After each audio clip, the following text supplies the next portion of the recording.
What's going on? It's Blake. And I'm Delancey, and we're the co-host of Hella Black Podcast. Tap in right now.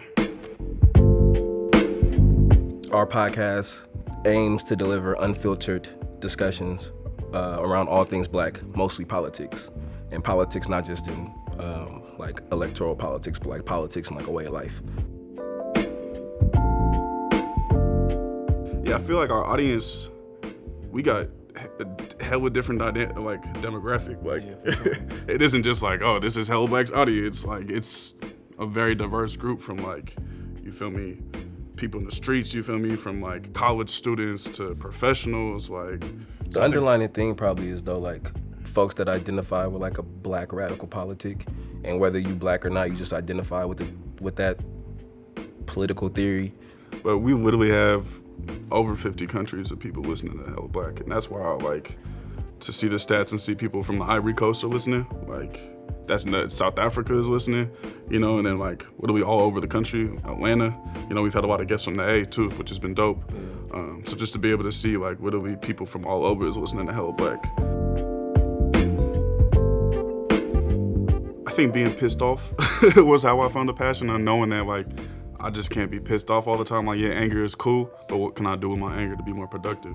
Yeah, I wouldn't call it so much as like a passion as like damn near like a survival tactic for real. And I mean, definitely like a survival tactic, and it's rooted in like a love for your people.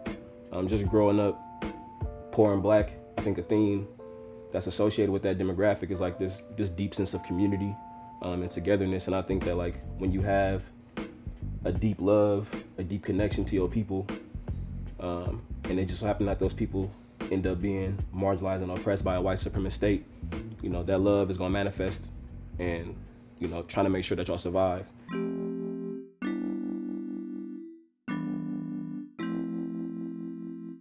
One thing that's beautiful about the live shows is that we're able to create a safe space for all black people, you know, like a space that isn't transphobic, a space that isn't homophobic, a space that isn't classist, right? So I think it's a space where we're able to cultivate a real revolutionary space where it feels like home, you know, and I think that's one of the biggest feedback we've gotten from students is like, oh, thank you so much, like this is the first time I felt home. And like for me, I'm like, damn, we just trying to do our thing, and like to hear someone say that, like it makes it even more meaningful, you know, it makes the work worth it, you know, because it's oftentimes it's a thankless work, you know, putting yourself on the line and the stress that comes with activism and organizing, you know, the threats that come with activism and organizing. So to like hear the people show us love, and like when we trying to show the people love and it's reciprocated, like that shit is beautiful. The best advice that I could give is like find what you're good at and what you're passionate about, and let that drive and let that guide your work in it, right? So I was like good at storytelling, good at writing, good at bringing people together. So boom, I'ma write about, one of the first pieces I wrote was when he was doing the divestment work at UC Berkeley, right? Like I got away with words, I'ma write, and that's gonna be my contribution to the movement. I can bring people together, you know, like I'm still in the same place that I grew up in. I know a bunch of people in the community. Let me use my resources and call people and tell them to pull up to this spot for this reason. So I knew like, boom, I'm a storyteller and I'm gonna organize folks. Yeah, I think the advice I give too is similar to Delancey, like know what you're good at, and at the same time, like start small. It don't have to be this big old grand thing, you know. I think people think of the civil rights movement as like this huge grand movement, but it was a lot of different movements, a lot of small movements at a time to make this greater movement, you feel me? So I think at the same time, it's like people are so caught up in national elections, which I understand, but also like what's the every day-to-day politic that you have, you feel me? What is the local shit that you could change and the local movements that you can get involved with, you know?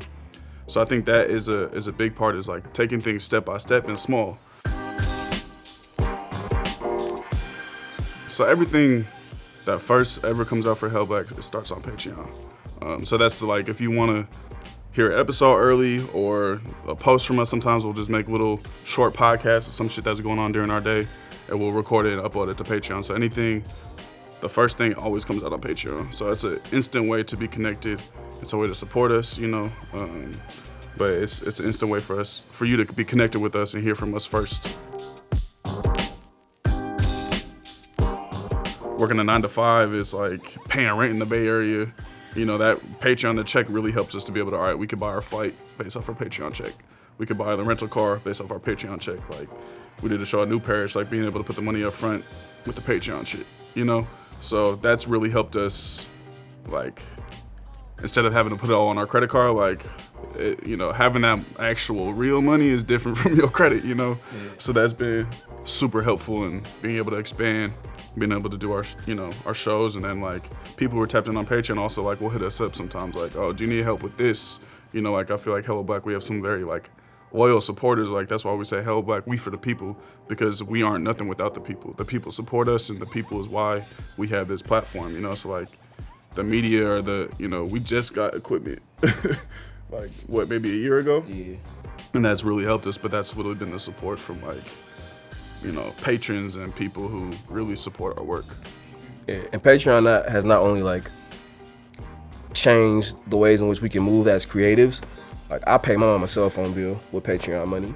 I'm able to, like, donate to the different GoFundMes. I'm able to buy BSU, the Black Student Union at one of the schools I work at, lunch at least once a month off Patreon. So in addition to the ways in which it allowed us to invest into the podcast as creators, it's also, like, shifted the way in which I can be a resource to other people.